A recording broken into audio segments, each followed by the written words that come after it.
1892. The University of Pennsylvania Expedition Camp at Nippur, in what would later become southern Iraq, the air thick with dust and heat, the excavation site sprawling across what had once been the sacred center of ancient Sumer. Archaeologist Hermann Hilprecht sits in a canvas tent, turning a clay fragment in his hands. The cuneiform script is partially damaged, but enough remains to read. A king's name, a boat, measurements given in cubits, instructions to preserve life from a coming catastrophe. And water? Always. The water. Hilprecht sets the tablet down carefully, his hands trembling slightly. He has just read, in words carved more than 4,000 years ago, a version of the story he learned as a child in Sunday school. But this version is older, far older than the Bible itself. The implications spread outward like cracks in ancient clay. If the flood story predates Genesis, if it lived first in Sumerian and Akkadian and not in Hebrew, then the narrative axis of Western civilization has just shifted beneath his feet. What Hilprecht could not have known, sitting in that tent as the Mesopotamian sun declined toward the western desert, was that he held only one piece of a vast literary puzzle. A puzzle that would eventually reveal not one flood story, but many. Not a single cataclysm preserved in folk memory, but a narrative tradition that spanned millennia, evolved across languages, migrated between cultures, and ultimately became so deeply embedded in human consciousness that billions would come to believe it as divine revelation rather than as what it truly was, the oldest story civilization ever told itself. The discovery at Nippur was not the first time Mesopotamian flood narratives had emerged from the earth. 20 years earlier, in 1872, a British museum assistant named George Smith had been cataloging cuneiform tablets from the library of Ashurbanipal at Nineveh when he came across passages describing a great flood and a boat built to preserve life. Smith, a self-taught Assyriologist who had started his career as an engraver of banknotes, immediately recognized the parallel to the biblical account. His announcement of the discovery caused such a sensation that the Daily Telegraph newspaper funded an expedition to Nineveh specifically to find the missing portions of the tablet. Smith found them. He also contracted dysentery and died at age 36 in Aleppo on his way home. His contribution to scholarship cut short, but his legacy secured. The tablet he discovered was part of the Epic of Gilgamesh, an Akkadian masterpiece that contained, in its 11th tablet, a detailed account of the Deluge. But even Gilgamesh was not the original. As scholars pieced together the fragments, translated the languages, and compared the versions, a picture emerged of a narrative tradition that stretched back into the 3rd millennium before the Common Era. The flood story was not a single revelation, but a layered accumulation, a palimpsest of tellings and retellings, each generation adding nuance and meaning to a core set of images and events that seem to speak to something fundamental in the human experience of living between rivers that gave life and death in equal measure. The question is not whether a great flood happened. The question is why this particular story proved so durable, so adaptable, so essential to the human communities that preserved it through countless generations. To answer that question, we must travel back to the place where the story began, to the land between two rivers, where the first cities rose from the mud, where writing itself was invented, and where the rhythms of water, silt, and survival shaped not only agriculture and architecture, but also the deepest structures of narrative and belief. We must go to ancient Mesopotamia, to the cradle of civilization, and trace the evolution of a myth that would outlive every empire that told it. This is the story of the flood before the Bible.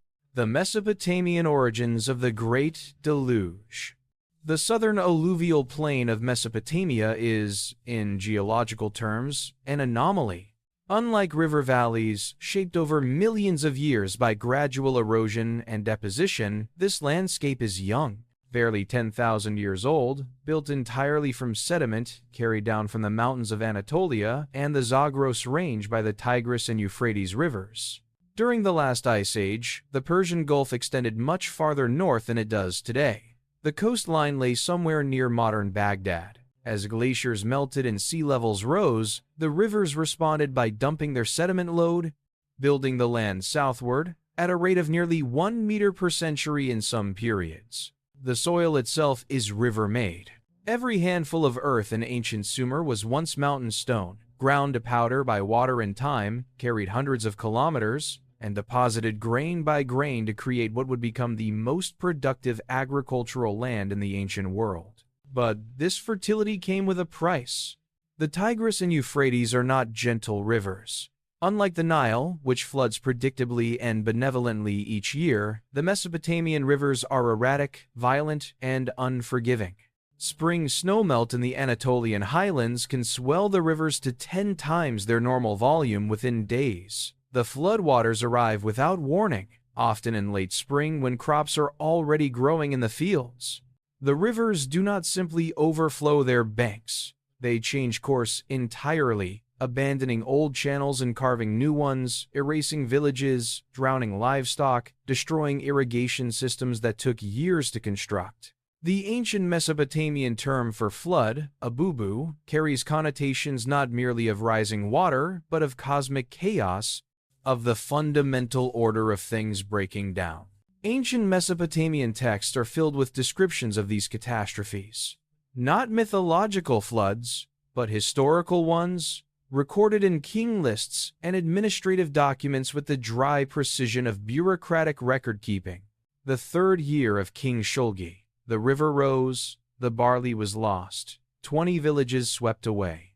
These were not abstractions. They were annual possibilities, existential threats that shaped every aspect of life in the alluvial plain. Archaeological evidence confirms the textual record. Layers of water-deposited silt interrupt the stratigraphic sequences at at Uruk, at Shurupak, marking catastrophic flood events that destroyed settlements and forced survivors to rebuild on top of the ruins. Some of these flood layers are substantial, suggesting inundations that may have covered hundreds of square kilometers and persisted for weeks or months before the waters receded. And yet, people built cities here, not despite the floods, but because of what the floods made possible. The silt deposited by the rivers was almost miraculously fertile. Barley yields in ancient Sumer could reach 30 to 1 in good years, a return rate unmatched anywhere else in the ancient world. A farmer could plant 1 measure of barley and harvest 30. In most of the ancient Near East, a yield of 4 to 1 was considered acceptable. 7 to 1 was excellent. 30 to 1 was transformative. It meant surplus. It meant specialization. It meant that not everyone had to farm, that some could be potters, weavers, metalworkers, priests, scribes, administrators. It meant cities. But exploiting this fertility required an infrastructure of canals, dikes, and reservoirs that could only be built and maintained by large, organized communities. Irrigation agriculture in Mesopotamia was not an individual or family enterprise. It demanded cooperation on an unprecedented scale. A single canal might serve dozens of villages. A single breach in a dike could flood the fields of an entire region. The water had to be managed collectively, distributed fairly, defended against both natural and human threats. This required organization. It required hierarchy. It required record-keeping and enforcement mechanisms. It required, in short, the apparatus of the state, centuries before anyone would have recognized that term. By 3500 BCE, the first true urban centers were emerging across the Sumerian plain. Uruk, Eridu, Nippur, Lagash, Umma. Mud brick cities rising from the wetlands like monuments to human audacity and vulnerability in equal measure. Each city centered on a temple complex, a ziggurat that served simultaneously as granary, administrative center, and ritual space. These were not merely religious structures in the modern sense. They were the beating hearts of the first complex societies, the places where surplus was stored, where scribes recorded transactions, where priests mediated between human needs and divine will, where the community's relationship with the forces that sustained and threatened it was continuously negotiated and renegotiated. The ziggurat at Uruk, dedicated to the sky god An and the goddess Inanna, rose in step tiers to a height of more than 40 meters, visible from the surrounding plain for kilometers in every direction. To approach it was to move through a landscape of power made tangible. The outer walls of the city, built of millions of mud bricks, enclosed an area of more than 5 square kilometers. The population may have reached 50,000 by 3000 BCE, an almost incomprehensible concentration of human beings for that era. To put this in perspective, at the same time, the largest settlements in Europe were villages of perhaps a few hundred people. Uruk was not just larger, it was operating on an entirely different organizational principle, one that required new technologies of coordination and control. It was in these temple complexes, sometime around 3200 BCE, that writing was invented. Not to record poetry or myth or royal propaganda, but to track grain, to count jars of oil, to register debt and repayment, to document the transfer of sheep from one institutional household to another. The earliest clay tablets are gloriously mundane. Inventories, receipts, tallies, a notation system that began as simple pictographs, recognizable images of the things they represented. A sheep looked like a sheep. A jar looked like a jar. Over time, the images became more abstract, more stylized, easier to impress into clay with a reed stylus. The pictographs evolved into cuneiform, wedge-shaped marks that could represent not just objects, but sounds, syllables, grammatical particles, abstract concepts. The implications were extraordinary. For the first time in human history, knowledge could be separated from the individual who possessed it. Memory could be externalized, made permanent, transmitted across time without the distortion inherent in oral transmission.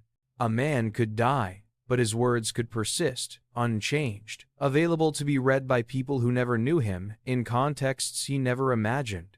This was not merely a practical innovation, it was a cognitive revolution, one that would transform every aspect of Mesopotamian society and eventually, through long chains of cultural transmission, shape the intellectual history of the entire world. And once the technology existed, it was inevitable that it would be applied to more than just accounting. Within a few generations, scribes were recording not only grain deliveries, but also legal codes, astronomical observations, medical procedures, diplomatic correspondence, incantations, prayers, wisdom literature, and stories. The stories were not new. They had circulated orally for centuries, perhaps millennia, part of the shared cultural inheritance of the Mesopotamian peoples. But writing changed them. It froze them in particular forms. It allowed comparison, elaboration, standardization. Multiple versions could exist simultaneously, could be studied and debated. The fluid became fixed, the ephemeral became permanent, and in that transformation, something was both gained and lost.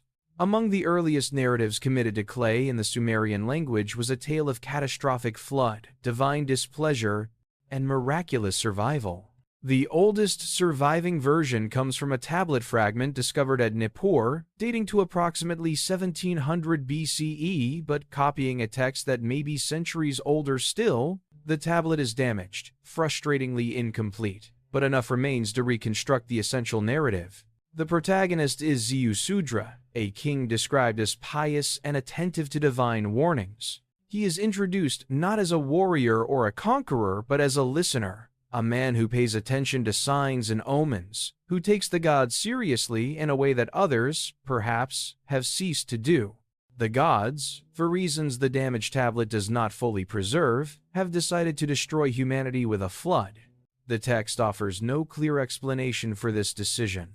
There is no account of specific human sins or transgressions that have provoked divine anger. The decision seems almost arbitrary, or rather, it seems to belong to a kind of logic that the fragmentary state of the tablet prevents us from fully accessing. But one god, Enki, the lord of fresh water and wisdom, the god who dwells in the Abzu, the underground ocean that feeds the rivers and springs, takes pity on Ziusudra. Enki cannot directly defy the decision of the divine council, To do so would violate the cosmic order, would introduce chaos into the very structure of divine governance. So he resorts to an indirect method, a stratagem that respects the letter of divine law while subverting its spirit. Enki speaks to a reed wall, not to Ziusudra directly, but to the wall of his house, knowing that Ziusudra stands on the other side, listening. This scene, preserved in fragmentary form, is one of the most poignant in all of Mesopotamian literature. The god speaks, the wall hears, and the man, listening, understands that he is being addressed without being addressed, that he is receiving knowledge he is not supposed to have, and that his life and the continuation of humanity depend on his ability to act on this knowledge while maintaining the fiction that he has not received it. The instructions are precise. Build a boat. Make it large enough to preserve the seed of all living things. The storm will last 7 days and 7 nights. The flood waters will cover the earth. But if Ziusudra obeys, if he builds the boat according to the specifications Enki provides, he will survive, and through him, humanity will continue. The tablet breaks off before the flood itself, a gap in the clay that leaves us suspended at the moment of preparation, of anticipation. When the text resumes, the flood is over. The waters have receded. Ziusudra emerges from the boat into a world made new, washed clean, emptied of human life except for himself and those he has saved. He prostrates himself before the gods, An and Enlil, the sky god and the storm god, the two most powerful deities in the Sumerian pantheon. He offers sacrifice, burning offerings whose smoke rises into the air, a signal to the gods that humanity survives, that worship can resume, that the relationship between divine and human has not been permanently severed. The gods smell the offering and are moved. They repent of their decision to destroy humanity. Or perhaps they simply recognize that the destruction was not complete, that Enki's stratagem succeeded, and that it is now necessary to come to terms with the survival of the human race. They confer on Ziusudra a gift beyond measure. They grant him eternal life. They transform him from mortal to immortal, remove him from the cycle of death and decay that governs all earthly existence. And they place him in Dilmun, the Sumerian paradise, a land where there is no sickness, no death, no aging, where lions do not kill and wolves do not devour lambs, where the water is sweet and the air is pure. Ziusudra will dwell there forever, a solitary immortal, a living reminder of the flood and the fragility of the covenant between gods and humans. The story is fragmentary, tantalizing in what it preserves, and frustrating in what it omits. We do not know the full scope of human transgression that provoked the flood. We do not know how Ziusudra built the boat or what challenges he faced in the construction. We do not know the details of the storm itself or the experience of those trapped inside the boat as the waters rose and the world they knew disappeared beneath the waves. The gaps in the tablet are gaps in our understanding. Reminders that what survives from the ancient world is always partial, always mediated by the accidents of preservation and discovery. But even in this damaged form, the essential narrative architecture is clear. Divine anger, catastrophic punishment, a single righteous man warned and saved, the preservation of life through obedience and ingenuity, sacrifice and reconciliation, transformation and eternal reward. These elements would prove astonishingly durable. They would migrate from Sumerian into Akkadian, from Akkadian into other languages, from city to city, and millennium to millennium, adapting to new contexts but retaining their core structure with a consistency that suggests they tap into something deeper than mere literary convention. The flood was not merely a story, it was a template, a narrative technology for processing existential fear and constructing meaning from catastrophe. It was a way of saying, the world can end, but life can persist. Destruction is real, but so is preservation. The gods can be angry, but they can also relent. Death is inevitable, but immortality is possible, at least for some, under some circumstances, if the proper rituals are observed and the proper attention is paid. By the time the Akkadian-speaking peoples achieved political dominance over Mesopotamia in the late 3rd millennium BCE, the flood narrative had already become part of the region's shared cultural inheritance. The rise of Akkadian power under Sargon of Akkad, who created the first multi-ethnic empire in history, marked a linguistic shift. Sumerian remained the language of scholarship and ritual, much as Latin would in medieval Europe, but Akkadian became the language of administration, diplomacy, and, increasingly, of literature. The Akkadians did not simply adopt Sumerian culture. They transformed it, translated it, adapted it to their own sensibilities and concerns. And in this process of transformation, the flood narrative underwent significant elaboration. The Akkadians wove the flood story into a larger epic cycle that would become one of the most influential literary works in human history. The Epic of Gilgamesh, in its fullest form, is a meditation on mortality, friendship, the limits of human power, and the search for eternal life. It is a work of profound psychological depth, one that grapples with fundamental questions of meaning and purpose in a universe governed by capricious gods and inexorable death. Gilgamesh, king of Uruk, is 2/3 divine and 1/3 human, a demigod of superhuman strength and beauty, but still subject to the ultimate constraint of mortality. He is a tyrant in the early portions of the epic, oppressing his people, claiming every privilege, acknowledging no limits. The gods create Enkidu, a wild man raised among animals, to challenge and temper Gilgamesh. Enkidu and Gilgamesh fight, become friends, and embark on a series of adventures together. They travel to the cedar forest and slay its guardian, the monster Humbaba. They kill the bull of heaven, sent by the goddess Ishtar to punish Gilgamesh for rejecting her sexual advances. But the gods decide that these acts of hubris cannot go unpunished. One of the two heroes must die. Enkidu is chosen. He falls ill and dies slowly, painfully, while Gilgamesh watches helplessly. The death of Enkidu shatters Gilgamesh. For the first time in his life, the god king confronts the reality of mortality, not as an abstract concept, but as a concrete, visceral horror. His friend is dead. His own death is inevitable. All his strength, all his divine parentage, all his accomplishments mean nothing in the face of this fundamental fact. Shattered by grief and terror, Gilgamesh embarks on a quest to find the secret of eternal life. He has heard of a man who survived the flood, a man who is granted immortality by the gods. If Gilgamesh can find this man, if he can learn the secret, perhaps he can escape the fate that claimed Enkidu. Perhaps he can defeat death itself. The journey takes him to the ends of the earth, beyond the mountains where the sun rises, through the garden of the gods where the trees bear jewels as fruit, across the waters of death that surround the world. The journey is both geographical and spiritual, a descent into the underworld of human fear and a desperate attempt to transcend the conditions of mortal existence. At the edge of the world, in a place beyond time and normal human habitation, Gilgamesh finds Utnapishtim, the survivor, the immortal, the man who lived before the flood and was granted eternal life by the gods as a reward for his obedience. Utnapishtim is the Akkadian counterpart to the Sumerians' Yasudra, the same figure in a new linguistic and cultural context. But in the Gilgamesh epic, Utnapishtim is more than just a character in a flood story. He is the answer to Gilgamesh's question, the proof that immortality is possible, the living embodiment of everything Gilgamesh seeks. Gilgamesh approaches him with a directness born of desperation.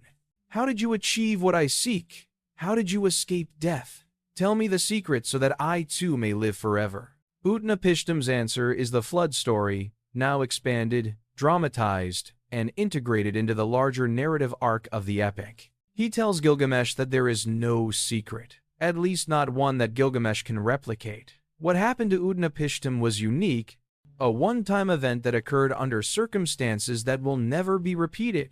The gods will not destroy the world with a flood again. They will not grant immortality to another human. Utnapishtim's survival and transformation were accidents of divine politics, the result of Ea's compassion and the other gods' regret, not a reproducible path to eternal life. But Gilgamesh insists, he has come too far, endured too much to accept this answer. So Utnapishtim tells him the story. not as a solution, but as an explanation, not as a promise, but as a history. The gods, Utnapishtim explains, grew disturbed by humanity.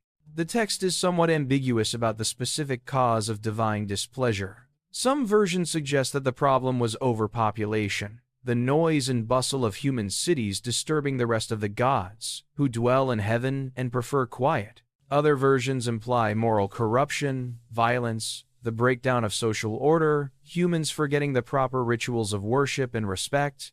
Whatever the reason, the gods convened in council and decided on total annihilation. They would send a flood, not an ordinary flood, but a cosmic flood, one that would cover the entire earth and return it to the primordial state of watery chaos that existed before creation. Humanity would be erased. The experiment of civilization would end. The world would be unmade. But Ea, the Akkadian name for the Sumerian god Enki, the god of wisdom and fresh water, opposed the decision. Ea had created humanity, or at least participated in their creation, mixing clay with divine blood to form the first humans. He had taught them the arts of civilization, agriculture, writing, kingship, law. He had a special relationship with the human race, a kind of paternal interest in their survival and flourishing. He could not bear to see them completely destroyed. But he also could not openly defy the decision of the divine council, which included gods more powerful than himself, particularly Enlil, the storm god, who was the primary advocate for the flood. So Ea resorted to the same stratagem used in the Sumerian version. He spoke to the reed wall of Utnapishtim's house in the city of Shuruppak, knowing that Utnapishtim, a devout man who paid careful attention to divine signs, would be on the other side, listening. The scene is one of the most memorable in the epic. Ea addresses the wall as if it were a conscious entity, speaking in riddles and indirections, saying just enough to be understood by someone who is listening carefully, but not enough to constitute a direct violation of the divine decree. Wall, listen to me. Reed house, understand my words. Man of Shuruppak, son of Ubar-Tutu, tear down your house and build a boat, abandon possessions, and seek life. Reject wealth and save your soul. Take into the boat the seed of all living things. The instructions that follow are extraordinarily specific, more detailed than in any other version of the flood story. The boat must be a cube, 120 cubits on each side, with 7 decks and 9 compartments.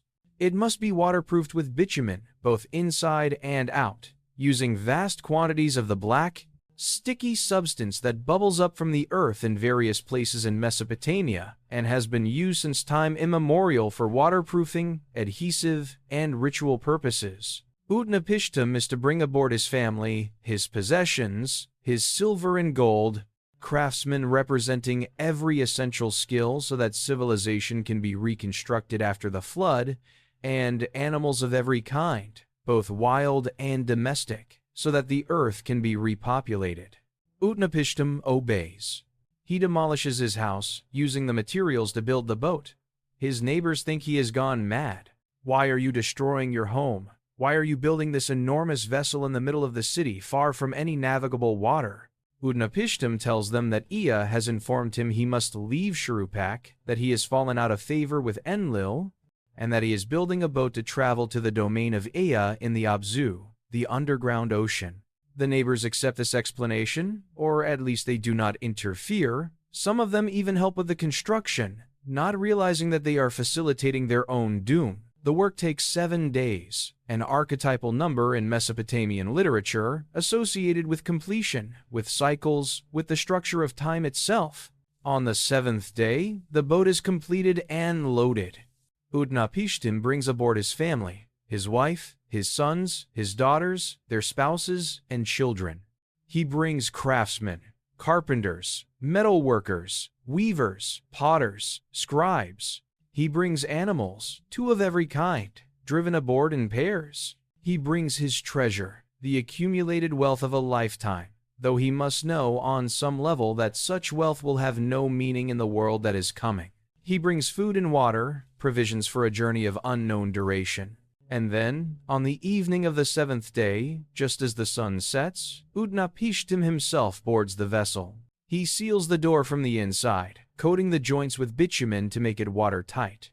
He hands control of the boat to Puzaramuri, the boatman, a figure who appears only in this scene and whose presence suggests that even in the midst of catastrophe, technical skill and specialized knowledge matter, that survival depends not just on divine favor, but also on human competence.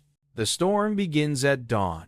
The description of the deluge in the Epic of Gilgamesh is apocalyptic in scale and intensity, more vivid and terrifying than any other ancient flood narrative.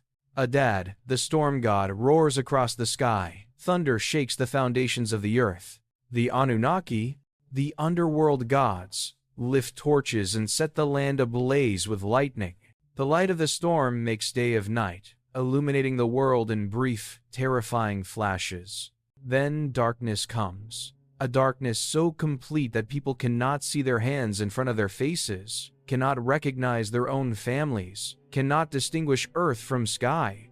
Even the gods are terrified by what they have unleashed. They cower against the walls of heaven like dogs, shrinking from the violence of the storm they created.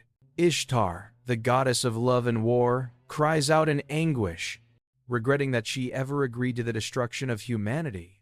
The other gods weep with her, mourning the loss even as it unfolds. The flood rises for 6 days and 6 nights. Inside the boat, Utnapishtim and his family endure in darkness, unable to see the devastation outside, hearing only the roar of wind and water, feeling the vessel pitch and roll. There is no steering, no navigation, no control. They are passengers in a cosmic catastrophe, their survival dependent entirely on the quality of Utnapishtim's construction and the residual mercy of the gods. The text does not describe their fear, but we can imagine it. The uncertainty, the waiting, the knowledge that outside everything they have ever known is being destroyed. Every city, every temple, every field and canal and garden, every person who mocked Utnapishtim's boat building or ignored his warnings, all returning to clay, to water, to the primordial chaos that existed before the gods shaped the world.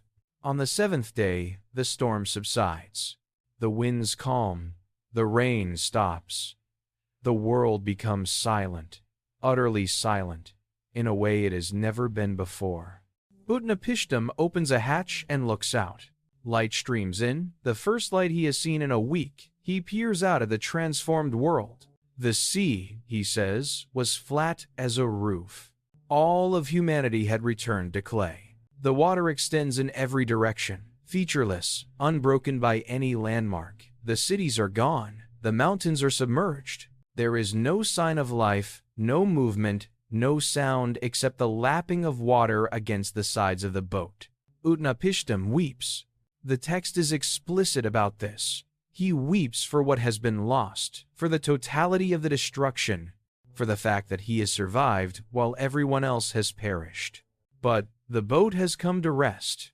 Utnapishtim can feel that the vessel is no longer drifting. Something beneath the water has caught it, is holding it in place. The boat has grounded on the summit of Mount Nemush, somewhere in the Zagros mountain range east of the Mesopotamian plain, high enough to break the surface of the flood before the waters fully receded. Utnapishtim waits. 7 more days pass, another complete cycle, a period of patience and watchfulness. Then he decides to test whether the land has begun to emerge. He releases a dove through the hatch. The dove flies out, circles the boat, searches for land. But there is nowhere to land. The world is still water. The dove returns, weary and defeated, and Utnapishtim takes it back aboard. He waits. Time passes. The water begins, imperceptibly, to recede. After several more days, Utnapishtim releases a swallow. The swallow repeats the dove's flight, circling, searching, finding nothing. It too returns. The message is clear. The world is not yet ready. Life cannot yet resume, but the water continues its slow retreat. The summits of other mountains begin to break the surface.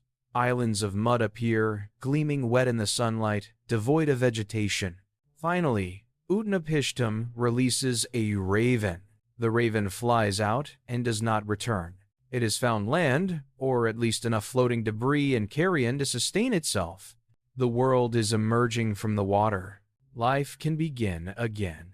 Utnapishtim waits until he is certain, then opens the boat and disembarks with his family and the animals.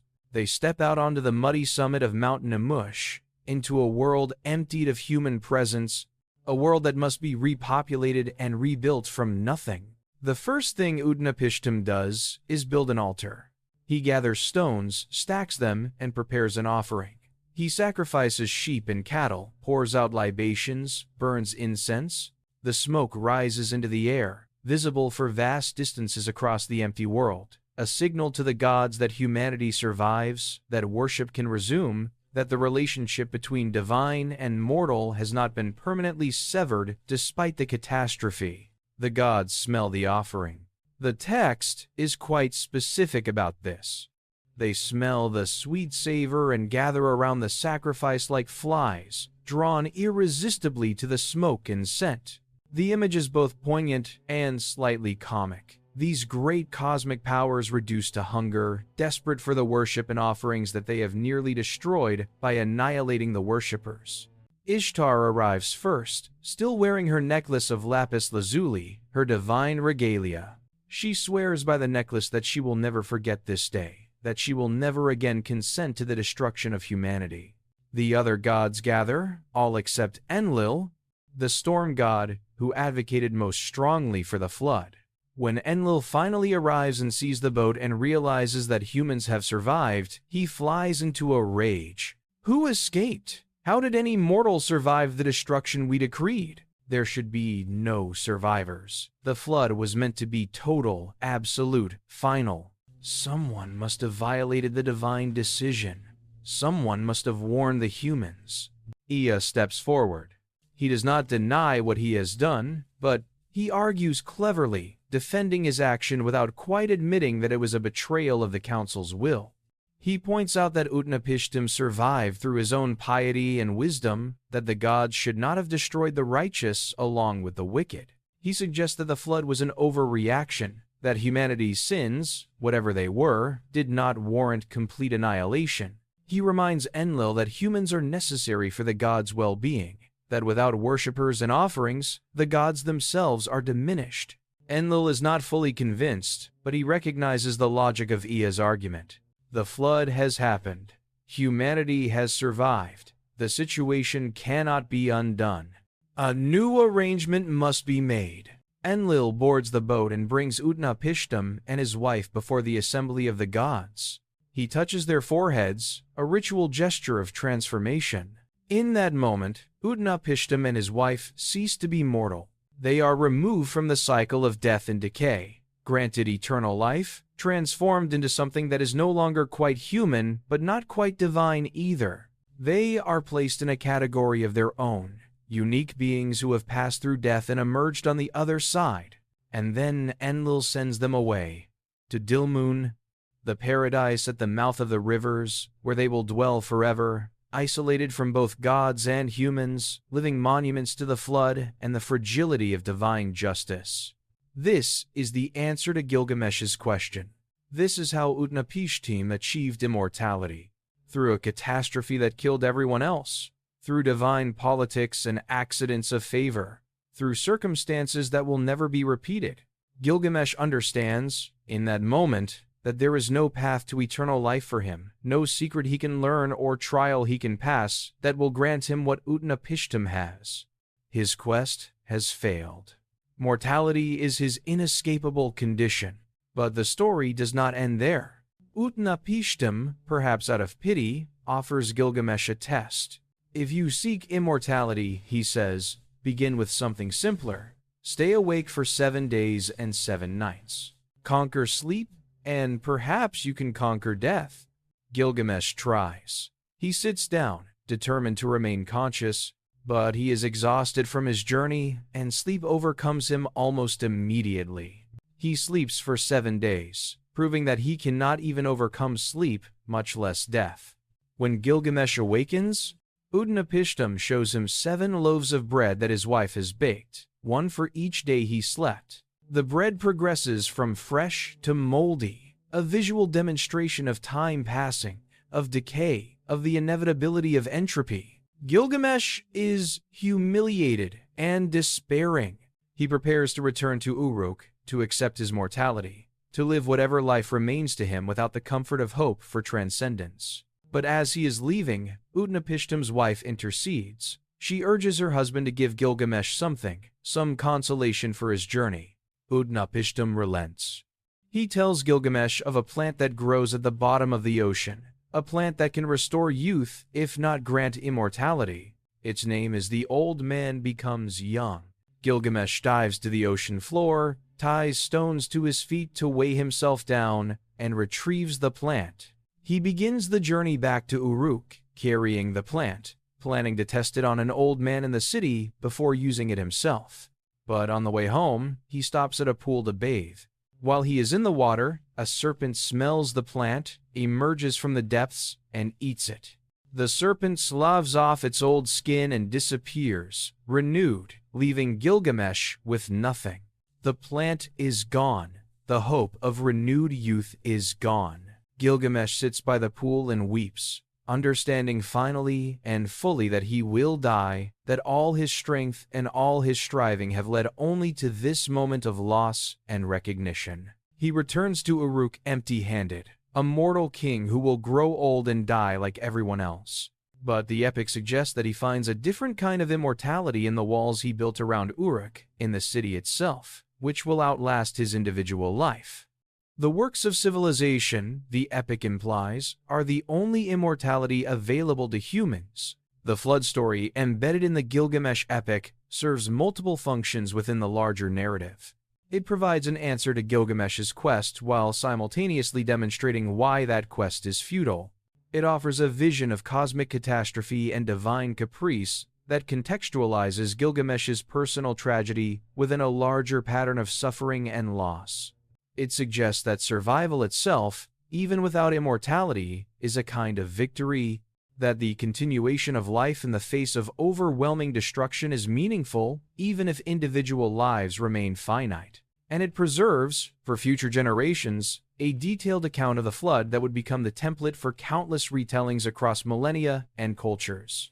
The Epic of Gilgamesh existed in multiple versions, evolving over more than 1,000 years. The earliest Sumerian tales of Gilgamesh date to the 3rd millennium BCE. The Old Babylonian version, fragmentary but significant, dates to around 1800 BCE.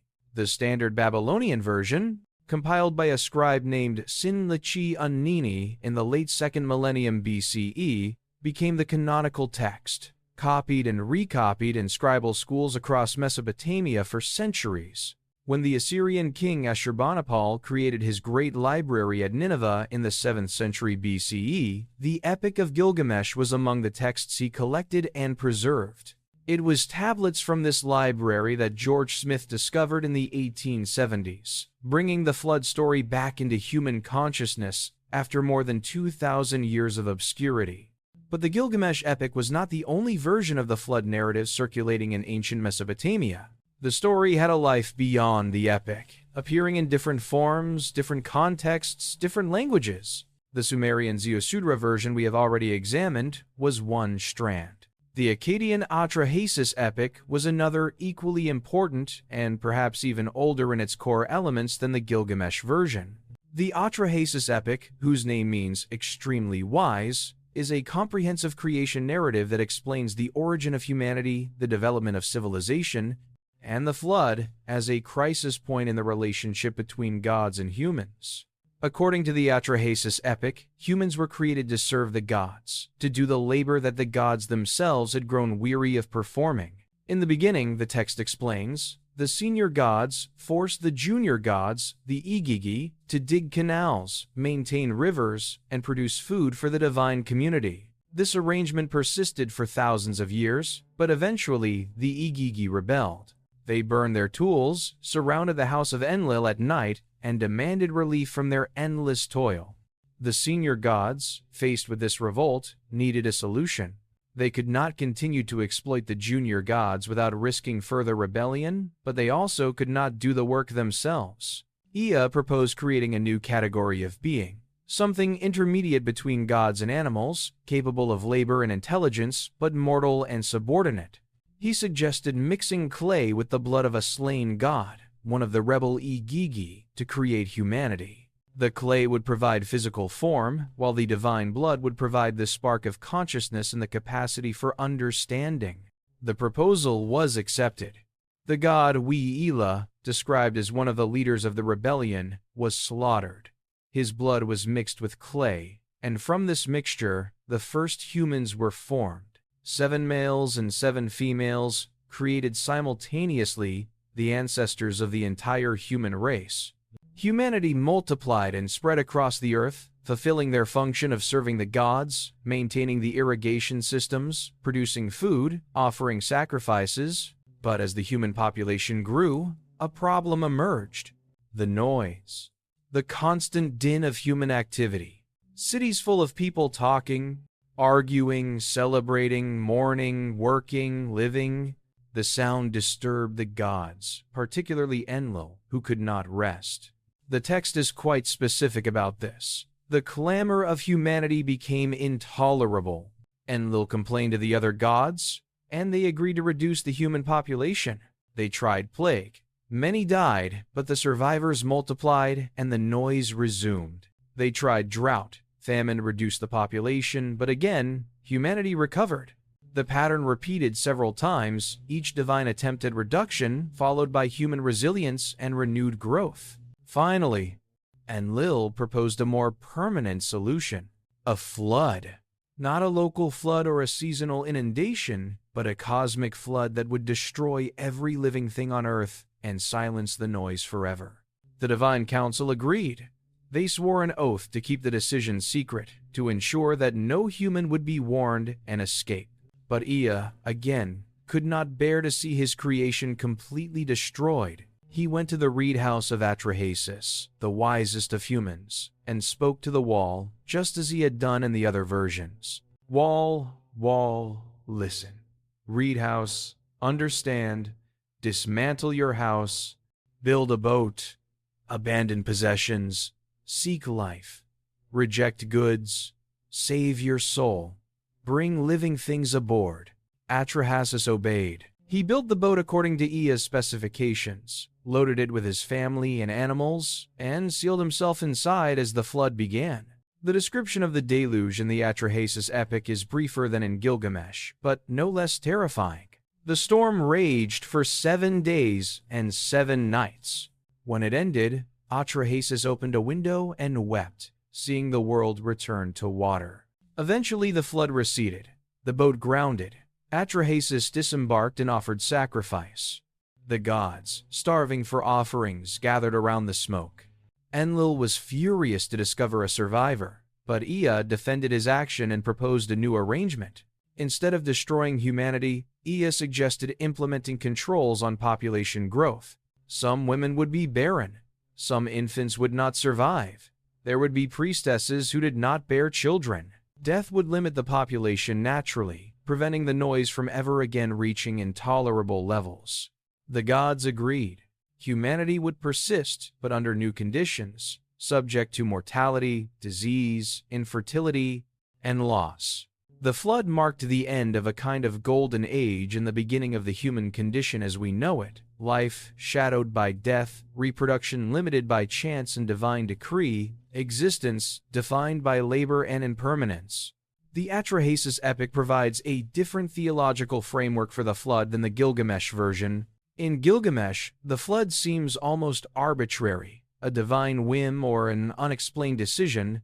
In Atrahasis, the flood has a clear cause: overpopulation and noise.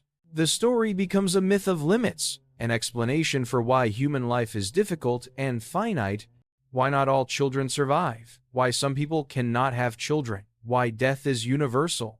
The flood is not punishment for moral transgression, but a response to an ecological problem, a divine attempt to balance the needs of gods and humans in a sustainable way. The myth legitimates the painful aspects of human existence by framing them as necessary compromises, solutions to a crisis that threatened to destroy humanity entirely. These Mesopotamian flood narratives in all their versions circulated throughout the ancient Near East for thousands of years. They were copied by scribes, recited by storytellers, incorporated into rituals and royal propaganda. They crossed linguistic and cultural boundaries, moving from Sumerian into Akkadian, from Akkadian into Hittite and other Anatolian languages, spreading with trade routes and diplomatic exchanges to the far reaches of the Mesopotamian cultural sphere. The story became part of the shared imaginative inheritance of the region, a narrative that everyone knew in some form, that could be invoked, adapted, and reinterpreted to suit different contexts and purposes. When new empires rose and old ones fell, when languages changed and religious systems evolved, the flood story persisted, always recognizable despite its variations, always speaking to something fundamental about the human experience of catastrophe and survival. By the middle of the second millennium BCE, the Mesopotamian flood narrative had achieved a kind of cultural saturation across the Near East. It appeared in royal inscriptions, temple libraries, scribal training texts, and diplomatic correspondence. When Hittite kings in Anatolia wanted to demonstrate their cultural sophistication, they commissioned Akkadian translations of Mesopotamian epics, including Gilgamesh, for their palace archives. When Hurrian scribes in northern Syria adapted Mesopotamian mythology for their own purposes, they included flood narratives that blended Mesopotamian and local traditions. The story had become international, a shared reference point that transcended any single culture or language. But perhaps the most significant migration of the flood narrative was its movement westward and southward, into the cultural sphere of the people who would eventually become the Israelites. The exact mechanisms of this transmission remain debated by scholars. There was no single moment of borrowing, no documented event where Mesopotamian myths were formally adopted by Hebrew scribes. Instead, the transmission must have occurred through the complex web of trade, migration, conquest, and cultural exchange that characterized the ancient Near East. Mesopotamian merchants traveled throughout the Levant. Scribes trained in cuneiform literacy found employment in cities far from their homelands. Deportees and exiles carried their stories with them. Cultural influence flowed along the same routes as goods and armies, often invisible in the archaeological record but unmistakable in its effects. The biblical flood narrative, as recorded in the Book of Genesis, bears unmistakable resemblances to its Mesopotamian predecessors. The basic structure is identical. A righteous man is warned by God of an impending flood. He builds a boat according to divine specifications. He brings his family and animals aboard. The flood destroys all other life on earth. The boat grounds on a mountain. Birds are released to test for dry land. The survivor offers sacrifice. God promises never to send such a flood again. These are not vague similarities or coincidental parallels. They are specific narrative elements appearing in the same sequence, suggesting direct cultural transmission rather than independent invention. But the biblical version also differs from the Mesopotamian originals in theologically significant ways. In the Mesopotamian flood stories, multiple gods are involved, often working at cross purposes. One god decides to destroy humanity. Another god warns the hero. The gods quarrel, regret their decisions, and ultimately compromise. The flood emerges from divine politics, from conflicts and negotiations within the divine realm that humans can neither fully understand nor influence. The hero survives not because of his absolute righteousness, but because one god happens to favor him, choosing to circumvent the decision of the divine council through clever misdirection. In the Genesis account, there is only one God, and that God's decision to send the flood is presented as a direct response to human wickedness. The biblical text is explicit about this. God saw that the wickedness of humanity was great in the earth, and that every inclination of the thoughts of their hearts was only evil continually. And the Lord was sorry that he had made humankind on the earth, and it grieved him to his heart. The flood is not about noise or overpopulation. It is about moral corruption, about the spread of violence and evil to such an extent that the entire created order has become tainted. God's decision to destroy humanity is presented as sorrowful but just a response to genuine transgression rather than divine irritation. Noah is chosen not because of arbitrary divine favor, but because he is righteous. The text states this clearly. Noah was a righteous man, blameless in his generation. Noah walked with God. He is preserved not through trickery or the machinations of a sympathetic deity, but through divine decree, openly announced and executed. God speaks directly to Noah, not to a wall. Build an ark of gopher wood. Make rooms in the ark and cover it inside and out with pitch. The dimensions are specified: 300 cubits long, 50 cubits wide, 30 cubits high. 3 decks, a roof, a door in the side. The specifications are less elaborate than in the Gilgamesh version, but still precise, still emphasizing that survival depends on following divine instructions exactly. The biblical flood lasts longer than most Mesopotamian versions. 40 days and 40 nights of rain, then 150 days before the waters begin to recede. Noah waits patiently, marking time, until the ark grounds on the mountains of Ararat. He sends out a raven, which flies back and forth, finding no place to land. He sends out a dove, which returns. 7 days later, he sends the dove again. It returns with an olive leaf, a sign that vegetation has begun to regrow. After another 7 days, he sends the dove a third time, and it does not return. The land is dry. Noah removes the covering of the ark and looks out. God tells him to disembark, to bring forth every living thing, to be fruitful and multiply and fill the earth. Noah builds an altar and offers burnt offerings. God smells the pleasing odor, an image that echoes the Mesopotamian accounts almost exactly, and makes a promise. Never again will I curse the ground because of humankind, even though the inclination of the human heart is evil from youth. Never again will I destroy every living creature as I have done. As long as the earth endures, seed time and harvest, cold and heat, summer and winter, day and night shall not cease.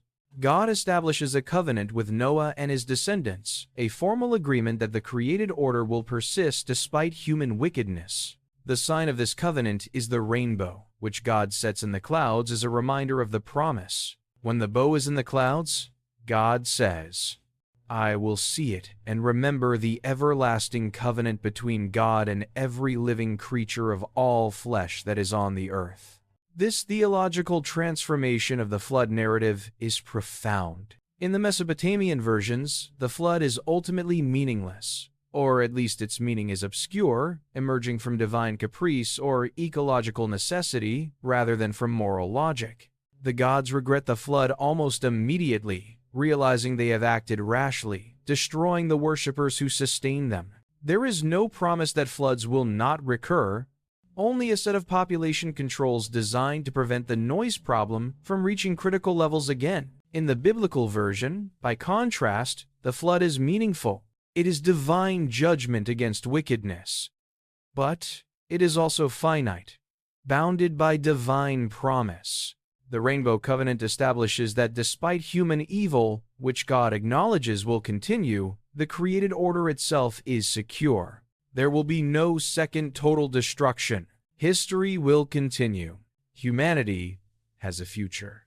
The differences between the Mesopotamian and biblical flood narratives have been the subject of intense scholarly debate for more than a century.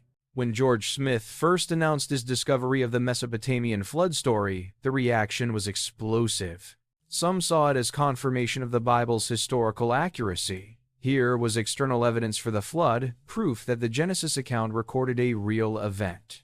Others saw it as threatening to biblical authority. If the flood story existed in Mesopotamian literature centuries before Genesis was written, then perhaps the Bible was not divinely revealed but culturally derivative, borrowing its most dramatic narratives from pagan sources. Both reactions, in retrospect, miss the more interesting questions. The discovery of the Mesopotamian flood narratives does not prove or disprove the historicity of a global flood. It demonstrates instead that the flood story was a powerful and adaptable narrative technology, one that could be used to articulate different theological and philosophical positions depending on who was telling it and why. The Mesopotamians used it to explore the relationship between gods and humans, to explain suffering and mortality, to legitimize social hierarchies and population controls. The biblical authors used it to articulate a monotheistic theology of judgment and covenant, to establish the moral seriousness of divine-human relations, to promise that despite human evil and divine anger, the world would persist. The question is not which version is original or authentic. The question is what work each version does in its cultural context, what questions it answers, what anxieties it addresses, what visions of cosmic order it projects. And on that question, the multiplicity of versions is itself revealing. The flood story was never a single, stable text. It was always plural, always evolving, always being retold and reimagined to meet new needs and express new understandings. The very fact that the story could be so thoroughly transformed while remaining recognizable suggests that its power lay not in specific details, but in underlying structure, in the archetypal pattern of catastrophe, survival, and renewal. There is also the question of whether any of these flood narratives preserve memories of actual historical events. Did a great flood actually occur in ancient Mesopotamia? One catastrophic enough to leave a lasting impression on human consciousness? The archaeological evidence is ambiguous. Excavations at various Mesopotamian sites have revealed layers of water-deposited silt interrupting the stratigraphic sequence, marking flood events. At Leonard Woolley discovered a clay layer more than 2 meters thick, which he initially interpreted as evidence of the biblical flood. But subsequent analysis revealed that the flood layers at different sites date to different periods. There was no single simultaneous catastrophe across all of Mesopotamia. Instead, there were multiple floods at different times, each devastating to the communities it affected, but none of them matching the cosmic scope described in the myths. This does not mean the flood narratives have no historical basis. On the contrary, it suggests that they emerge from the cumulative experience of living in a flood-prone environment, where catastrophic inundations were a recurring reality rather than a one-time event. The myths aggregate these experiences, compressing centuries of floods into a single archetypal catastrophe, magnifying the scale to cosmic proportions, but rooted ultimately in the material reality of Mesopotamian geography and climate. The people who told these stories knew floods. They had seen cities destroyed, fields drowned, families displaced. They understood viscerally that water could give life and take it away, that the same rivers that made civilization possible also threatened to unmake it at any moment. In this sense, the Mesopotamian flood narratives are not about a specific historical event, but about the condition of historical existence in a particular environment. They are meditations on vulnerability and resilience, on the precariousness of civilized life, on the fact that all human achievements rest on foundations that water can wash away. The gods in these stories are personifications of forces that the people experienced as both necessary and threatening. The rain that waters the crops and the storm that destroys them, the river that irrigates the fields and the flood that drowns them. To live in Mesopotamia was to live in constant negotiation with these forces, to build elaborate infrastructures of control while knowing that control was always partial, always temporary, always vulnerable to catastrophic failure. The flood narratives also function as cultural memory, preserving in mythological form information about past catastrophes and the strategies that allowed communities to survive them. The detailed instructions for boat building, the specifications of dimensions and materials, the procedures for waterproofing with bitumen, the guidance on provisioning and animal husbandry, these practical details embedded in the mythic narrative suggest that the story served partly as cultural insurance, a way of transmitting survival knowledge across generations. If disaster struck again, if the waters rose and the cities were threatened, the stories would be there, encoding in memorable narrative form the knowledge necessary to endure. This practical dimension of the flood myths should not be underestimated. In a world without written technical manuals, where knowledge had to be preserved orally or in text that served multiple purposes simultaneously, embedding practical information in compelling narratives was an effective strategy for cultural transmission. The story format made the information memorable, ensured it would be repeated and taught, protected it from loss. A young person hearing the Epic of Gilgamesh would absorb not only theological and philosophical content, but also concrete details about boat construction, about the behavior of birds, about the timing of flood cycles, about the importance of sacrifice and ritual in maintaining social cohesion during crises. The myth was pedagogy, disguised as entertainment, survival manual disguised as theology. By the first millennium BCE, the Mesopotamian flood narrative had spread far beyond its original homeland. The Neo-Assyrian and Neo-Babylonian empires, which dominated the Near East during this period, carried Mesopotamian culture wherever their armies and administrators went. Cuneiform literacy became the international standard for diplomacy and scholarship. Libraries were established in provincial capitals, stocked with copies of canonical texts, including the flood narratives.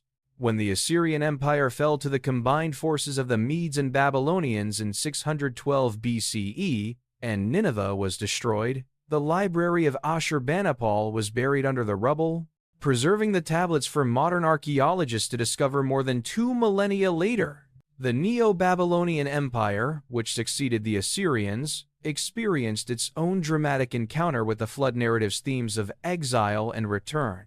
In 586 BCE, Nebuchadnezzar II conquered Jerusalem, destroyed the temple, and deported much of the population to Babylon. These Judean exiles found themselves in the heartland of Mesopotamian culture, living in the very cities where the flood story had been told for thousands of years. They would have seen the ziggurats, walked the processional ways, perhaps even encountered cuneiform tablets containing versions of the Gilgamesh epic. The experience of exile was itself a kind of catastrophe, a destruction of their world as complete, in its own way, as any flood. It was during or shortly after the Babylonian exile that the biblical flood narrative reached its final form. Scholars debate the exact dating and the processes of composition, but there is general agreement that the Genesis account, as we have it, reflects sophisticated theological reflection, shaped partly by the experience of exile and exposure to Babylonian culture. The exiled Judeans needed to make sense of their catastrophe, to understand why their kingdom had fallen and their temple had been destroyed. The flood narrative provided a framework. Like the flood, the exile was divine judgment against wickedness. But like Noah, a remnant would survive. And like God's covenant with Noah, God's covenant with Israel persisted despite destruction, promising eventual restoration and renewal. When the Persian king Cyrus conquered Babylon in 539 BCE and allowed the exiled Judeans to return to Jerusalem and rebuild their temple, it must have seemed like emerging from the ark onto dry land, like the dove returning with an olive branch. The restoration was incomplete and difficult. The returnees faced opposition, economic hardship, and the challenge of reconstructing not just buildings, but social and religious identity. But they had survived. The story had not ended with destruction, and in the generations that followed, as they compiled and edited their sacred texts, they placed the flood narrative near the beginning of their scripture, a story of destruction and survival, judgment and mercy, catastrophe and covenant that spoke to their own historical experience as much as to any ancient deluge. The Mesopotamian flood narratives, in all their versions, ultimately pose a question that every civilization must answer. How do we survive catastrophe? The answers vary. In the Sumerian version, survival depends on piety and divine favor. In the Gilgamesh version, it depends on wisdom and the ability to follow technical instructions precisely. In the Atrahasis version, it depends on accepting limits and compromising with forces beyond human control. In the biblical version, it depends on righteousness and covenant relationship with God.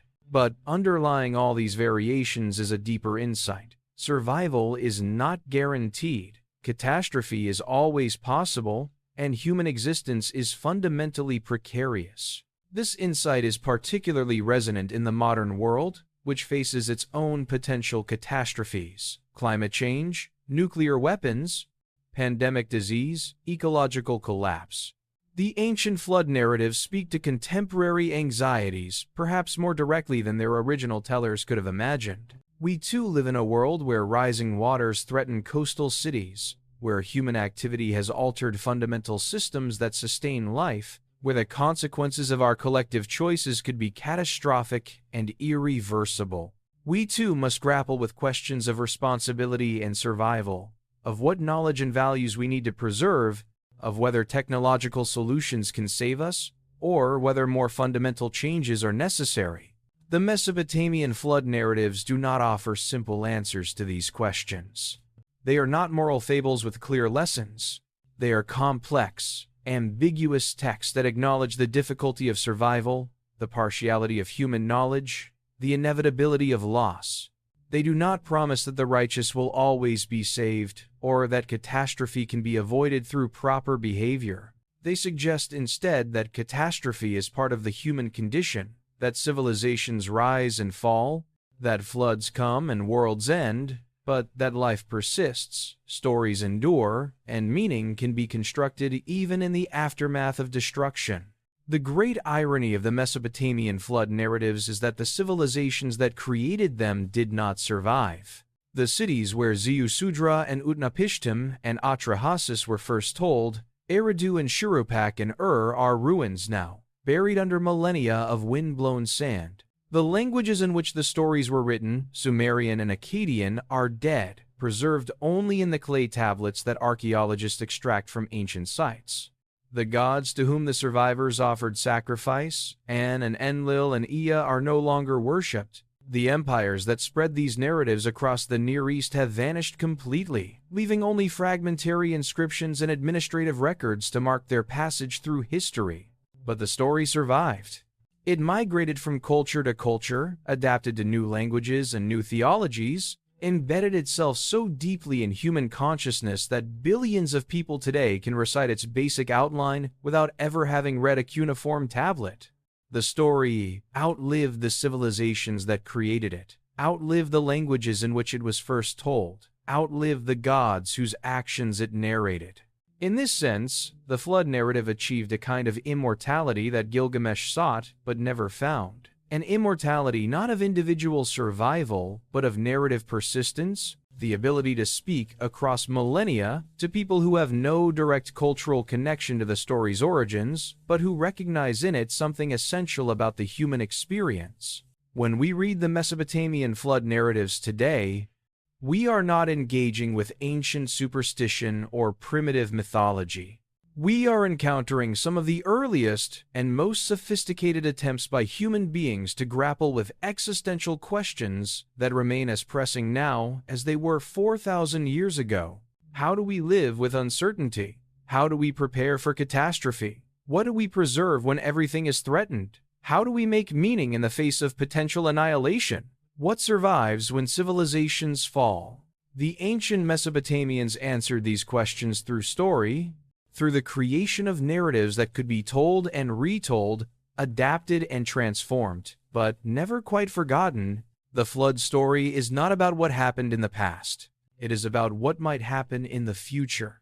It is a perpetual warning and a perpetual hope, a reminder that destruction is possible, but survival is also possible, that worlds end, but life continues, that the rain will stop and the waters will recede and the dove will return with evidence that somewhere, beneath the chaos and destruction, the earth endures. This is why the story was told in ancient Sumer, why it was copied in Assyrian libraries, why it was adapted in Hebrew scripture, and why it continues to resonate in the modern world. It speaks to something fundamental in human experience, something that transcends any particular culture or historical moment, something that will remain relevant as long as humans face uncertainty and fear and the possibility of catastrophe. The Mesopotamian flood narratives are, in the end, stories about storytelling itself, about the power of narrative to preserve knowledge and create meaning in the face of chaos. The survivors in these stories do not simply escape the flood physically. They preserve and transmit the story of the flood, ensuring that future generations will know what happened and how survival was achieved. Utnapishtim tells his story to Gilgamesh. Atrahasis' story is written down by scribes and preserved in temple libraries. Noah's descendants carry the memory of the flood into all the world. The survival of the story becomes as important as the survival of the people, because the story contains the knowledge and values that make survival meaningful. In our own time, as we face global challenges that threaten the stability of civilization and the ecosystems that sustain human life, the Mesopotamian flood narratives offer not solutions, but perspective. They remind us that catastrophe is not new, that previous civilizations have faced existential threats, and some have survived while others have not, that human ingenuity and resilience are real but limited, that some losses are permanent, and some destructions irreversible. They remind us that the stories we tell about catastrophe shape how we respond to it, that narrative itself is a survival technology, that meaning-making in the face of potential annihilation is not optional, but essential. The flood before the Bible, the Mesopotamian origins of the Great Deluge, turns out to be not a single story, but a tradition, not a historical event, but a narrative pattern, not an answer, but a question that each generation must engage with on its own terms. The ancient Mesopotamians, living between rivers that gave and took life in equal measure, created a story powerful enough to survive the death of their languages, the collapse of their empires, and the passage of more than 4,000 years. They created, in other words, exactly the kind of immortality that Gilgamesh sought. Not the immortality of the body, which is impossible, but the immortality of meaning, which is the only immortality available to mortal beings. The walls of Uruk have crumbled, but the story of Utnapishtim and the flood remains, speaking across the millennia to anyone who will listen, offering not comfort but recognition, not certainty but companionship in uncertainty, not escape from catastrophe but a way of thinking about catastrophe that makes it, if not bearable, then at least comprehensible as part of the larger pattern of human existence in a world where waters rise and civilizations fall and stories somehow endure. The persistence of the flood narrative across such vast spans of time and cultural distance invites us to consider what makes certain stories essential to human communities. Not all narratives survive. Most of what was spoken in ancient Mesopotamia is lost forever, never written down or written on materials that decayed beyond recovery. Of what was written, only a tiny fraction has been excavated, and of what has been excavated, much remains untranslated or fragmentary. The survival of the flood narrative through all these filters is not accidental. It survived because it did work that communities needed done, because it answered questions that every generation asks, because it provided a framework for thinking about experiences that are fundamentally difficult to process and integrate into coherent worldviews. Consider the psychological function of the flood narrative. Catastrophe, when it strikes, is disorienting and meaning-destroying. It breaks the normal patterns of life, renders previous assumptions invalid, creates a rupture between before and after that is difficult to bridge narratively. People who experience catastrophic floods or other disasters often describe a sense of unreality, an inability to comprehend what has happened or to fit the experience into their existing understanding of how the world works.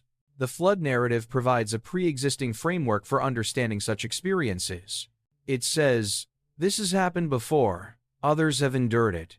There is a pattern to catastrophe and survival that can help you make sense of what you are experiencing. The narrative also provides moral structure to events that might otherwise seem random and meaningless. In the Mesopotamian versions, the flood emerges from divine decision, however capricious or poorly justified. In the biblical version, it is explicitly linked to human wickedness and divine justice. In both cases, the catastrophe is given meaning, fitted into a larger cosmic order, where actions have consequences and even destruction serves some purpose within divine or natural economy. This imposition of meaning is psychologically crucial. Humans struggle with randomness and meaninglessness in ways that we do not struggle with even severe but comprehensible suffering. A flood explained as divine judgment or as ecological balancing or as cosmic renewal is easier to integrate psychologically than a flood that simply happens for no reason at all. The flood narrative also functions as a kind of social contract theory, explaining the origins and nature of the relationship between humans and the forces that govern their existence. In the Atrahasis Epic, humanity is created to serve the gods, and the post-flood world is organized around population controls that prevent humans from becoming burdensome to divine interests. The narrative legitimates hierarchy, mortality, and suffering by presenting them as solutions to a crisis, as necessary compromises that allow human and divine to coexist. In the biblical version, the Rainbow Covenant establishes mutual obligations. Humans are to be fruitful and multiply, filling the earth and exercising dominion over it, while God promises never again to destroy the created order completely, regardless of human behavior. These mythological social contracts serve real social functions. They establish expectations about how the world works, what humans can and cannot control, what obligations they bear to higher powers or natural forces. They provide justification for existing social arrangements and constraints. They create a sense of order and predictability even in a fundamentally unpredictable world. The farmer in ancient Sumer who knew the flood story knew that floods were part of the cosmic order, that survival was possible if proper precautions were taken, that the relationship between gods and humans, however fraught, was stable enough to allow for continuity. This knowledge did not prevent floods or make them less destructive, but it made them comprehensible, integrated them into a larger story about the nature of existence. The technical details embedded in the flood narratives also deserve closer attention. The boat-building instructions in the various versions are remarkably specific and, at least in some respects, practically sound. The use of bitumen for waterproofing is appropriate for Mesopotamia, where natural asphalt seeps occur and have been used for waterproofing since prehistoric times. The dimensions given in the Gilgamesh version, a cube, 120 cubits on each side, would create a vessel with enormous displacement and stability, though terrible maneuverability. The multiple decks and compartments make sense for housing large numbers of animals and people. The procedures for releasing birds to test for land reflect genuine knowledge of bird behavior and practical navigation techniques. These details suggest that the flood narratives were not purely imaginative, but drew on real technical knowledge and practical experience. The ancient Mesopotamians were sophisticated hydraulic engineers who built extensive canal systems, managed complex irrigation networks, and constructed flood defenses for their cities. They understood water, its behavior, its power, its dangers. They also had experience with boats, which were essential for river transport and fishing. The boat in the flood narrative is implausibly large and would never actually have been built, but it incorporates genuine principles of naval architecture scaled up to mythological proportions. The narrative preserves and transmits this technical knowledge in memorable form, making it available to future generations who might need to apply it in less extreme but still challenging circumstances. The animals in the flood narratives also carry layers of meaning. On the most practical level, preserving breeding pairs of animals makes sense in an agricultural society dependent on domesticated livestock. Sheep, goats, cattle, and other domestic animals represented wealth, provided food and labor, and were essential to survival. Losing them to a flood would be catastrophic for a community's ability to recover. Bringing them aboard the boat ensures that the post-flood world will have the resources necessary to rebuild. But the animals also function symbolically, representing the totality of creation, the entire living world that must be preserved through the catastrophe. The fact that the narratives specify all kinds of animals, both domestic and wild, suggests a concern not just with human survival, but with the preservation of the entire created order. The birds released to test for dry land are particularly interesting.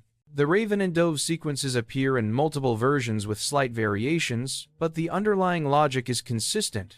Ravens are scavengers that will feed on floating carrion and might not return even if land is scarce. Doves require fresh vegetation and will only settle where food and nesting sites are available.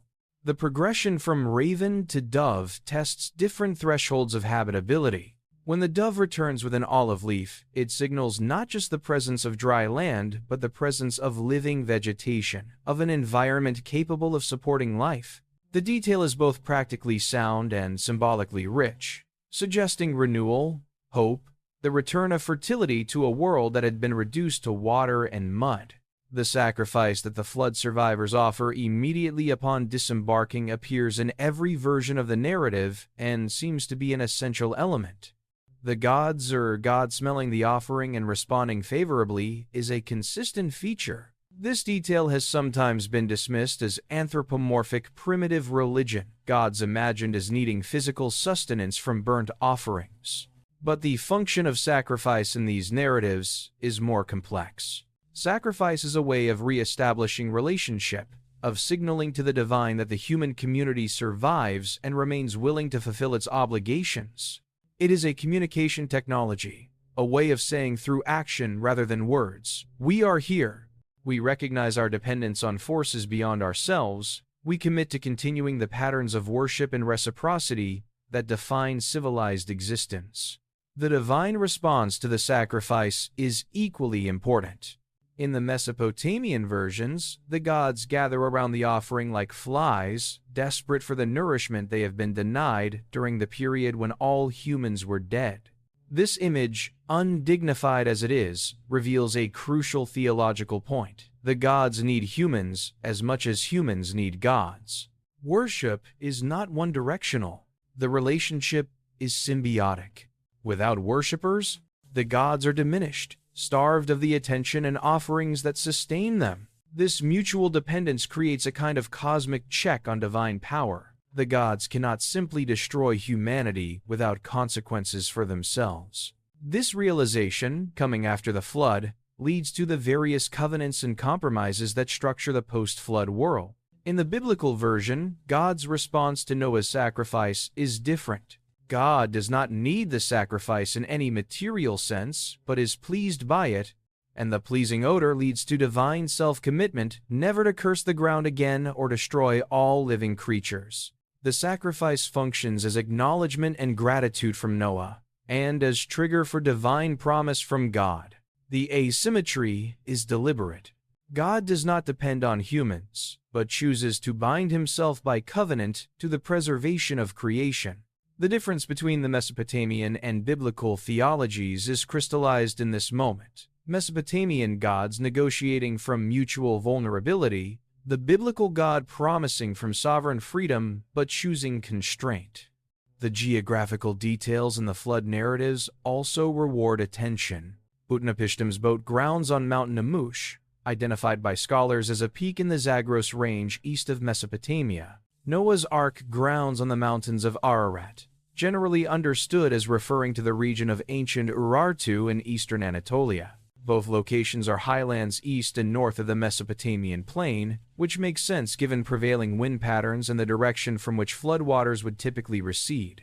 The specificity of these geographical references suggests that the narratives were trying to locate the flood in real space to create a connection between mythological event and physical landscape that audiences could recognize and imagine.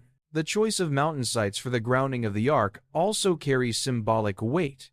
Mountains in ancient Near Eastern thought were liminal spaces, boundaries between earth and heaven, places where divine and human realms came into contact.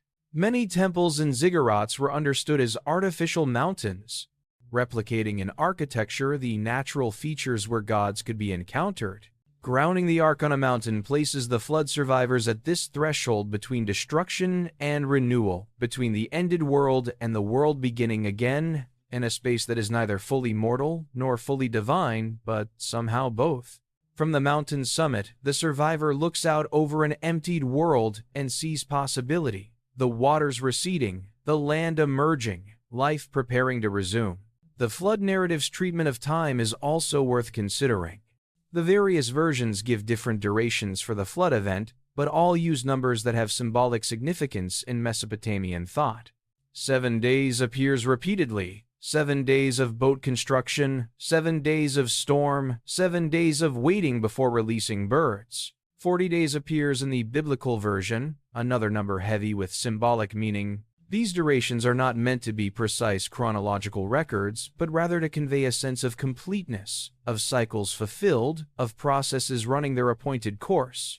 The flood is not random or chaotic in its temporal structure. It unfolds according to pattern, moves through recognizable stages, and concludes at the proper moment. This temporal ordering imposes narrative shape on catastrophe, makes it comprehensible as a story with beginning, middle, and end, rather than as pure, undifferentiated disaster. The aftermath of the flood in all versions involves a kind of new beginning, a recapitulation of creation. The world has been returned to watery chaos, the state that existed before the original creation. The flood survivors emerging from the ark replay the role of the first humans, populating an empty world, establishing the patterns of civilized life, restarting the relationship between human and divine. But this is not quite the same as the original creation. The post-flood world is marked by the knowledge of destruction, by the awareness that the created order is contingent and can be unmade. The Rainbow Covenants in the biblical version, the population controls in the Atrahasis version, the grant of immortality to Utnapishtim, these are all modifications to the original created order, adjustments made necessary by the experience of the flood. This sense of living in a post-catastrophe world, in an order that has been destroyed and rebuilt, may reflect the historical experience of Mesopotamian civilizations. The archaeological record shows multiple episodes of urban collapse and regeneration, periods when cities were abandoned and then reoccupied, when political structures dissolved and then reconstituted themselves in new forms. The people who told and retold the flood narrative would have known, from their own cultural memory, that civilizations could fall, that cities could be destroyed, that continuity was never guaranteed. The flood story gave them a framework for understanding these historical ruptures, for seeing them not as final endings, but as episodes in a larger pattern of destruction and renewal that was woven into the fabric of existence itself. The question of the flood narrative's relationship to actual historical floods has preoccupied scholars and popular imagination for more than a century. Attempts have been made to identify a specific flood event that could be the historical basis for the myth. Some have pointed to the flooding of the Black Sea Basin around 5700 BCE, when rising Mediterranean sea levels breached the Bosphorus and flooded what had been a freshwater lake, creating the modern Black Sea and displacing the communities living around its shores. Others have focused on particularly severe Mesopotamian floods documented in the archaeological record. Still, others have suggested that the flood narrative preserves memories of the sea level rise at the end of the last ice age, when coastal settlements were inundated as glaciers melted and oceans expanded. All of these theories face the same fundamental problem. The flood narratives describe a global catastrophe that covers all the earth, including the mountains, destroying all life except what was preserved in the ark. No historical flood event matches this description. Even the most severe regional floods would have been survivable by people in neighboring regions, would not have required boats to escape, and would not have necessitated preserving animals that could simply migrate to higher ground. If the flood narratives are based on historical events, those events have been magnified and mythologized beyond any recognizable relationship to what actually occurred. But perhaps that is precisely the point. The flood narratives are not trying to preserve accurate historical records of specific events.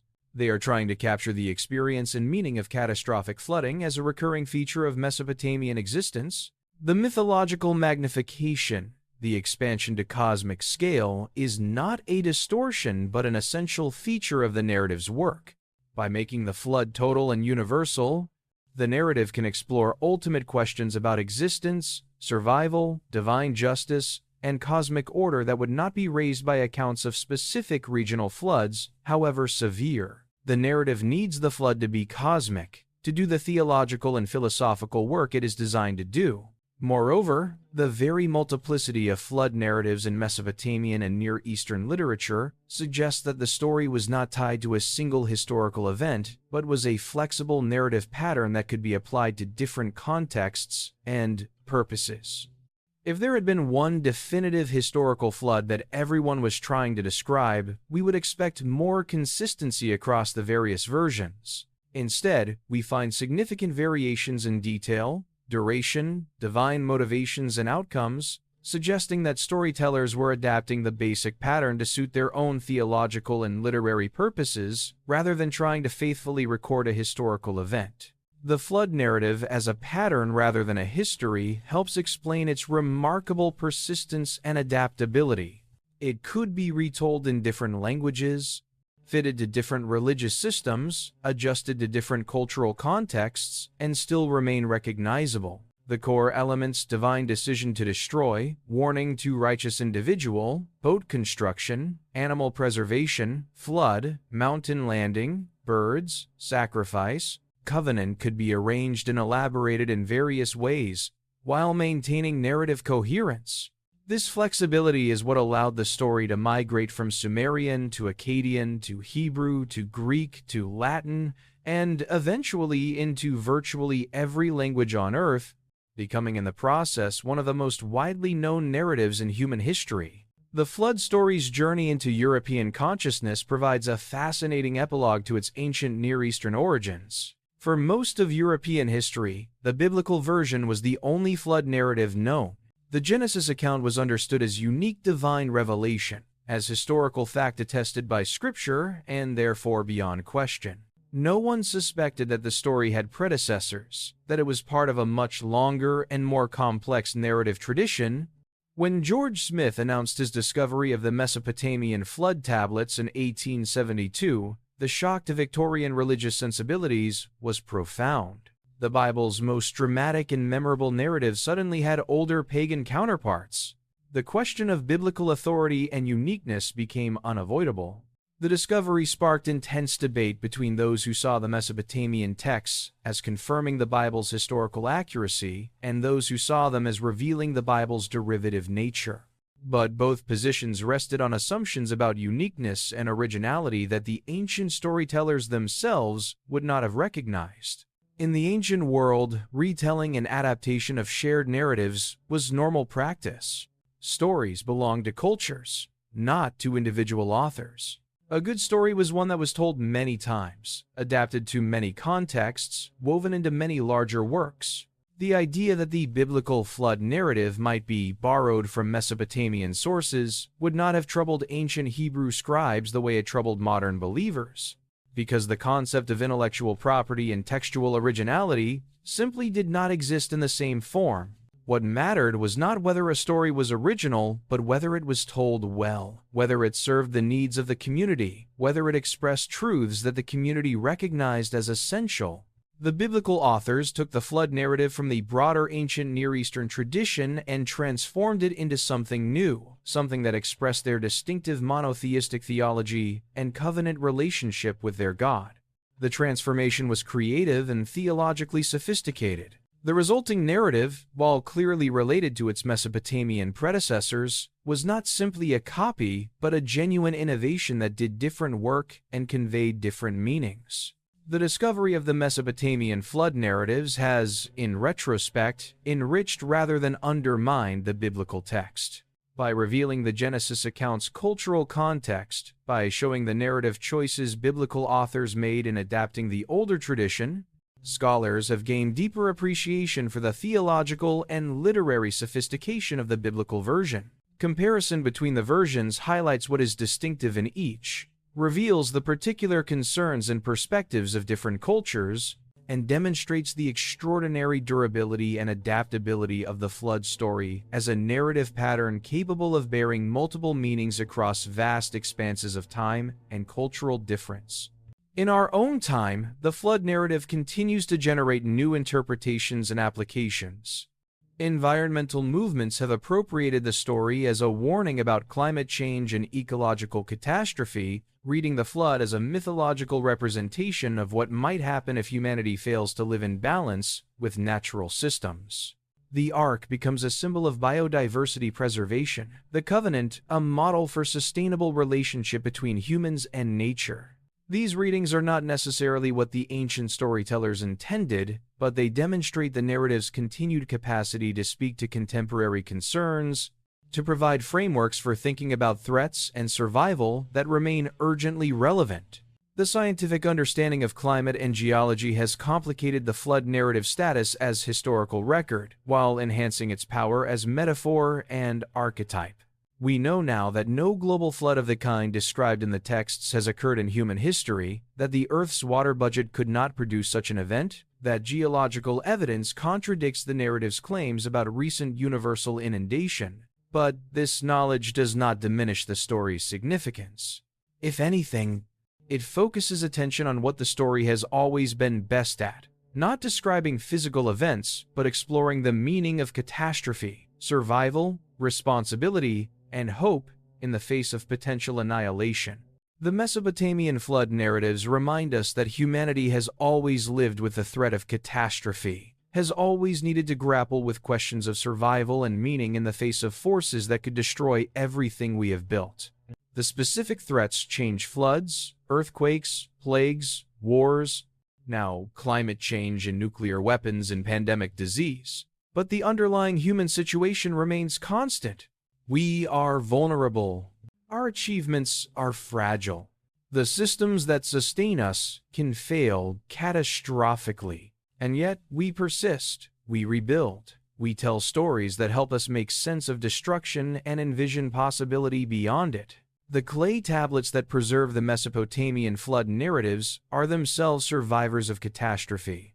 Baked hard by fires that destroyed the libraries where they were stored, buried under collapsed buildings, preserved by the very destruction they endured, these tablets waited in darkness for millennia until archaeologists brought them back into light. The irony is profound. The stories of survival survived through disaster. The narratives of preservation were themselves preserved by accident and ruin. When Hermann Hilprecht sat in his tent at Nippur in 1892, holding that fragment about a boat and a flood, he was touching a link in a chain of transmission stretching back through time almost beyond comprehension, a chain that his discovery was about to extend forward into the modern world. The great achievement of the Mesopotamian flood narratives is not that they recorded a historical event, or predicted future catastrophes, or provided practical guidance for boat building. Their achievement is that they created a narrative pattern so powerful, so resonant with fundamental human experiences and anxieties, that it has been told and retold for more than 4,000 years, migrating across cultures and languages and religious systems, adapting to new contexts while retaining its essential structure. The story survived because it does essential work. It acknowledges catastrophe while insisting on survival, recognizes divine power while asserting human agency, faces the possibility of total destruction while maintaining hope for renewal and continuity. Standing in the ruins of ancient Uruk or Nippur today, one can imagine the scribes who first committed these stories to clay, sitting in temple complexes that no longer exist, writing in languages that no longer live, serving gods who are no longer worshipped. Everything they knew, everything their civilization built, has passed away. But the stories they told survive, carried forward by cultural transmission so complex and persistent that the very people who destroyed their cities and displaced their populations ended up preserving and retelling their narratives. This is the only immortality available to mortal beings and mortal civilizations. Not the preservation of our individual lives or even our collective achievements, but the persistence of the meanings we create, the stories we tell, the questions we ask about how to live in a world where everything is temporary and catastrophe is always possible, but life, somehow, continues.